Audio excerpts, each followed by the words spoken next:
Hi there, beautiful souls. Greta Robertson here. I am so happy to see you tonight at the start of the long weekend in Australia. And after a busy week, I just want to touch base with you and help you set you up for a great weekend and raise your frequency a bit and get rid of some stresses, and so that you can deeply relax for tonight and have a great weekend. I've just come back from a really enjoyable birthday party for one of my little grandsons who turned 6. And as you know, or you may not know that, but Pete and I have a lot of grandchildren. We have 15 grandchildren. So the party was on our property, and what I enjoy so much when I'm surrounded by children is how they are just completely authentic. They completely embody all their feelings. There's nothing that they're hiding, and it's just, you know, so much fun to be around and so refreshing. And tonight I want to talk a little bit about how we can cope or work with our anger better, how we can do angry feelings better, okay? Because I'll go into the reasons why in a minute, but just let me get back to children for a little bit. So children, and adults are the same. The mechanism of our emotions actually don't change. But you see, a child is laughing, the next second it's screaming, a minute later it's smiling again, and then it's crying, and it just flips from one mood or state to the next, especially when there is a big large group of people and you can see them expectation welling up, and then they're disappointed, and they go through so many emotions just in the space of like an hour, especially at a birthday party. You know, there's all the apprehension and the excitement, and then there's disappointment, and there's so many things. But children do that well. I mean, we used to be a child once, so you can remember perhaps what it was like. And if you can't remember it, just notice how children do it, because there's something that I want to teach you tonight. That's something that we've forgotten, that we used to do well as a child. So if you think of children, they have so much energy. Literally, they run around all day long, or they're climbing on things and they are falling over, they hurt themselves. They're just so active. Like as an adult, there's no way, like even the fittest top athlete wouldn't be able to keep up with a child all day long, right? And so where does all that energy come from? Or we could also say, how did we lose all that energy? Like, where did it go between age, whatever, 8? When we 8, we started to change. So we start to build our personas and so on. And so let's say between age 8 and 15, a 15-year-old person, human being, is not as energetic anymore as a child. And then we lose more and more.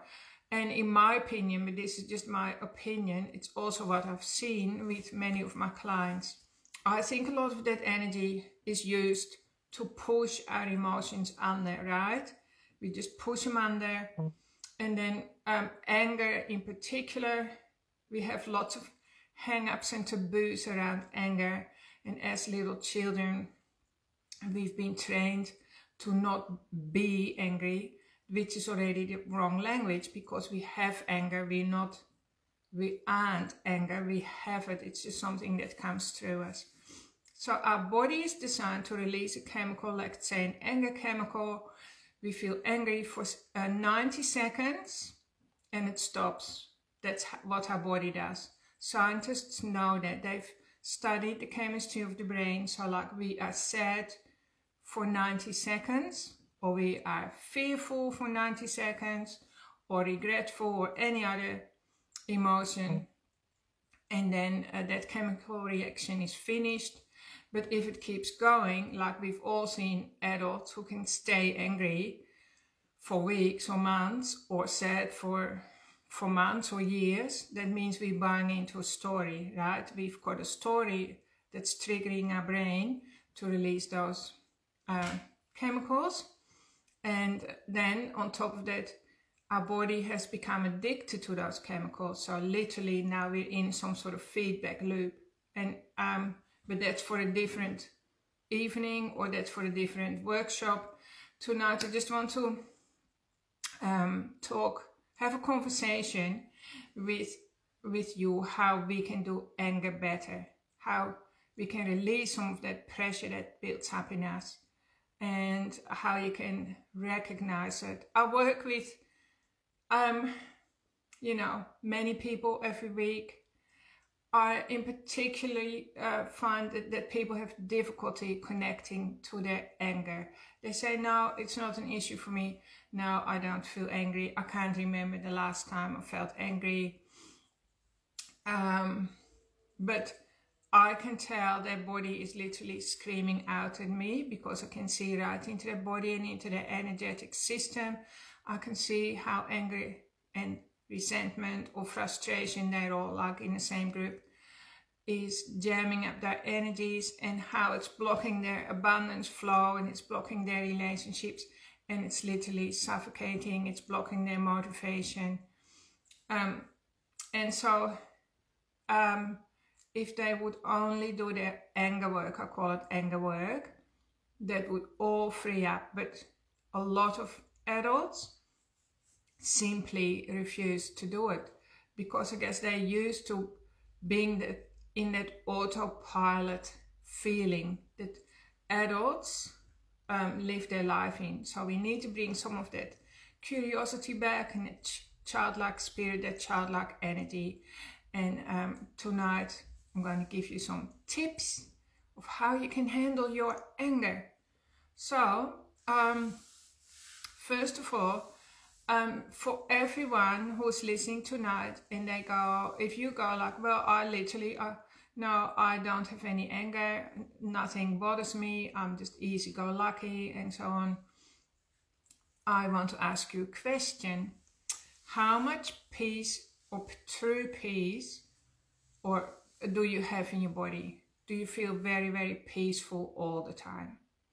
Is it easy for you to relax and drop into peace, in a state of peacefulness very easily? And I mean, if that's true, if you say yes to that, then you literally don't have much anger stored in your body. We're talking about, you know, the pantry is full, right? Because you've been pushing it under and pushing it under and pushing it under for like maybe decades, right? That's what I'm talking about.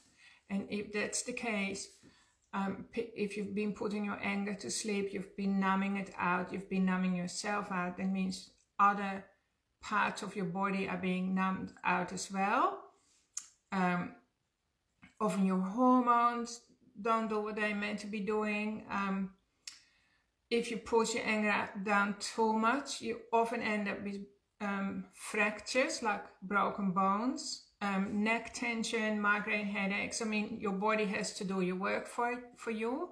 And quite often what I see in families is that if you refuse to work with your energies, your children often have to do it for you as well. So they will display some of your issues, or your pets as well. So like if you have a cat or a dog or a horse, or your pets love you unconditionally. So they will actually do the dirty work for you. And this is all about becoming intelligent, becoming emotionally intelligent. So you have true peace.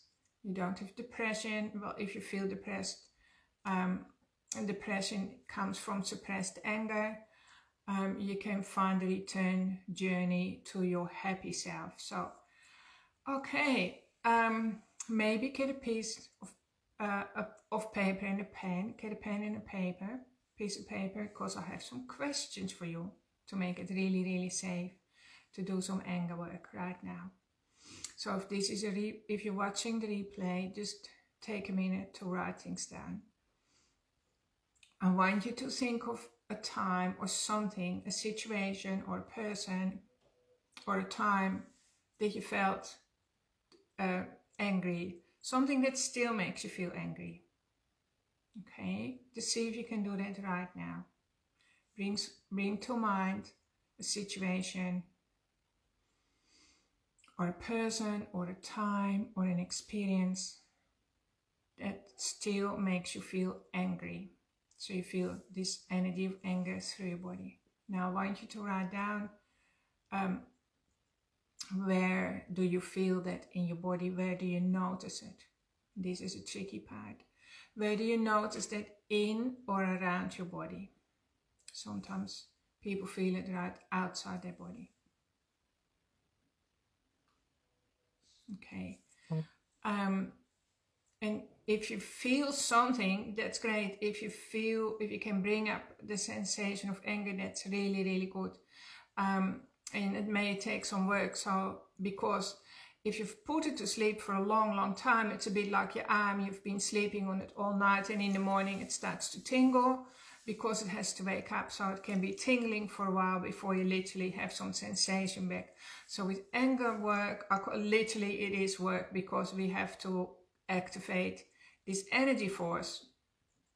So, so if you can do that easily, good. And if you can't do that easily, it's even more important that you spend time tuning into your anger. So I'm going to give you a few tips of how you can do anger very, very easily. So this is about diffusing the steam. Like if you have a pressure cooker, remember, if the pressure cooker is boiling away and the little thing starts to let off steam, that's not the time to open the lid, is it? Because imagine if you open the lid, the whole thing would explode. And this is why we have a lot of fear around anger, because we've seen it happen with people around us, probably as a child. Perhaps we've done it ourselves, so we've got that judgment. But all that squashing down of that emotion, which is a powerful life force, is blocking you in your health, your wealth, and your relationships. So let's bring some freedom back in. So the first thing about anger, this is the easiest one, but this is the one people refuse to do. Number one, go for a drive in the car by yourself and scream at the top of your voice, because anger energy needs to be released through the vocal cords. That's the best one. You only need to do it for 2 or 3 minutes. That's a long time, by the way. You can release huge amount of pressure. So, so this is a good exercise to do every day. And then, because remember, you have to wake up this energy force, the sleeping giant. And then it's a safe way. It's like the pressure cooker. The lid is still on. We haven't removed it. But you're going for a drive and you're allowing some steam to come out of that little release valve by screaming for 2 or 3 minutes a day, all by yourself, right? You can also do this at home. You can scream in a pillow. But I find when I do it, my dog Freddy still hears it and it upsets him. So I like to do it in the car. It works so well. I've even done it at times in the past when I felt nauseous. I'm burping up some birthday cake.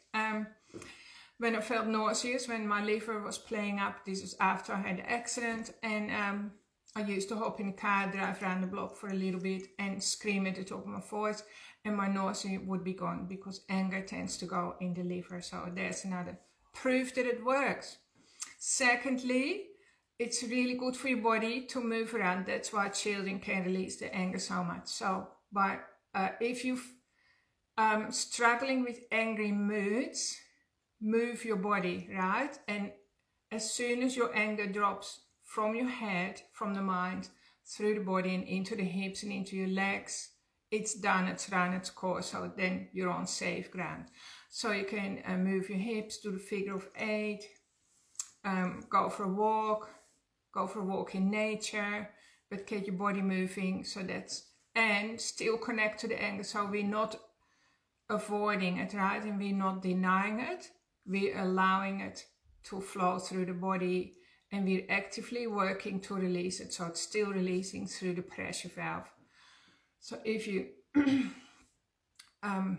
find screaming hard, but I'm still saying it's the best thing, move your body, get that body moving and engage with the anger energy in your body. And then thirdly, for people who refuse to do the first, number 1 and number 2. Number 3 is journaling. So you hook into your anger, you think of a time and a place where something happened that made you feel really, really angry and you couldn't express it, and it's still making you feel angry right now. So you start to write it all down. So you just write. You just get that pen moving. Apparently the action of writing with a pen is better than using the keyboard. And you just write. You can swear. You can be completely free with yourself because you're the only one that's reading it. So just write it all down, write it down. And after a certain amount of pages, it's all gone. And suddenly now you're entering a beautiful, peaceful state. The reason is that anger, I'm looking for a container, but I haven't got one. Anger and peace take up the same container, right? So if it's crushed full of anger, there's absolutely no room of peace for peace. And that's why people don't feel peaceful.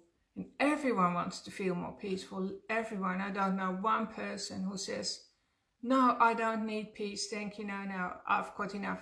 I don't know people like that because they don't exist, because we all want more of it. But the thing that's blocking it is suppressed anger. Even people in my field, I've worked with the most beautiful healers. I've traveled all over the world, connected with healers and coaches. Even people in my area of expertise struggle to be honest about their angry emotions, because the taboo is so deep. So we have to pluck out this really, really big one. This is a big issue, and do ourselves a favor so we can release it. So remember screaming, moving your body, and writing. And the key is to grab that anger, bring it into your body, just wherever it is. So it's not a pushing away action, it's a bringing it home action. It's a bringing it home exercise. It's feeling where it sits in your body. Let's say it sits in your liver. Maybe your liver doesn't want to scream or move, but it wants you to write things down. Maybe you get clarity around the subjects, because when you do automatic writing, your soul starts to speak to you. And of course your soul lives in a different realm, and it's going to shine a different light on it, and it's going to change your chemistry and gives you deep understanding. So I just do a little meditation with you now to finish it off and to bring it all home. So hopefully some of you can think of something that in the past made you feel angry, a situation, and you had to squash it down because it wasn't safe to express it, right? And this is also another thing I want to say. Underneath the emotion of anger are often other painful emotions, and we refuse to look at them as well, right? So it's easier for us sometimes to just be walking around like a pile of anger, because if we were to pull it away, and what would be underneath that, it would make us feel very vulnerable. So underneath that could be like disappointment, regret, sadness, fearfulness, feeling let down. There would be a whole lots of little truths there that we don't want to see, right? So we just kind of stay at this level. And if you want to have a really, really great life with rewarding relationships, you want love and connection and money and health to flow for you, you literally have to pull that bottle of the cork of the champagne bottle. The cork represents the anger, and everything will start to flow. So just let's do a gentle little exercise to make you feel safe in your body. Okay, and to make you feel safe even when anger surfaces. Because it's just a natural emotion. So just close your eyes like I'm doing. It's more natural to have anger come across your life, into your body and out, just like the clouds pass through the sky, and you're like the blue sky, and a cloud could represent anger or sadness or fear. It could be a real dark cloud, like a heavy, dark, ominous sky. That could be like anger, but we all know that the sky is not the cloud, so that's the same with you. So just imagine you're the blue sky. That's your soul, your spirit, that's the real you, your essence. And here comes a cloud of anger. Where do you feel that in your body? And just take your attention there. So for the sake of the video, I'm just going to pretend it's in here. So I'm going inward. I'm taking my attention inward. And when you do that, it's like you're waking yourself up, right? You're waking up your energy. And so to me, it feels like it's more stuck on the right. But you just notice where it sits for you. Your body might give you a twinge or a tingle, or you might feel headachy or tension in your muscles. Anything is perfectly normal. And it's more normal to have anger than to not have anger. Imagine if anger was completely gone, right? It wasn't part of our vocabulary, it didn't exist, and somebody came and stole your dog or your child. You wouldn't have the energy to defend yourself and to protect. So at the heart of anger is this very protective mechanism. And so for your body, it's safe, your body feels safe when you can do anger well. So just feel that. And I'm noticing my throat. I'm just going to give it a color now. So you just choose a color and take your attention to where that blob of anger sits in your body. And I'm just coloring it green. I'm breathing into it. I'm filling my body with compassion. Because I know my body is working on my behalf. And I appreciate it. I appreciate that it's keeping a blob there. That's to do with anger from a time that I couldn't express it. And what I'm doing is I'm making it really big. So I'm allowing it to get really big. You can even stretch it like this with your hands. So make it big. We're not shrinking it. And then we make it really big. You can use your breath to breathe into it, and it's just going to pop. The bigger you make it, it will suddenly just pop and it's gone. Like if it's in your brain, you can use your hands to open it right up like this. And you notice a sense of lightness and peacefulness. And now you're back at home base. So it's just a very easy exercise to tune in. If you feel the judge or you're criticizing yourself, just turn up the compassion dial, right? So you think compassion, kindness to yourself. Find where that sits in your body, make it really big, stretch it, and suddenly it'll pop. You'll literally pop through. And that layer of anger is gone. Now you're a safe person to be with. And inside your body now, it feels peaceful. It feels light. You have energy. You're more motivated. You are relaxed. Your immune system can do its thing. Your body can heal. And so just remember again that anger is perfectly natural. Like, it's the creator created us with anger, but we have to empty out the pantry, right? So if you have so much anger in your body that literally you haven't got much wiggle room, that could be the pantry is chock-a-block full, you can hardly even open the door, you can't get in to get other things. That means you're numbing out, you're definitely not leading your best life. You're not leading the life that your soul and your higher self wants you to have and to enjoy.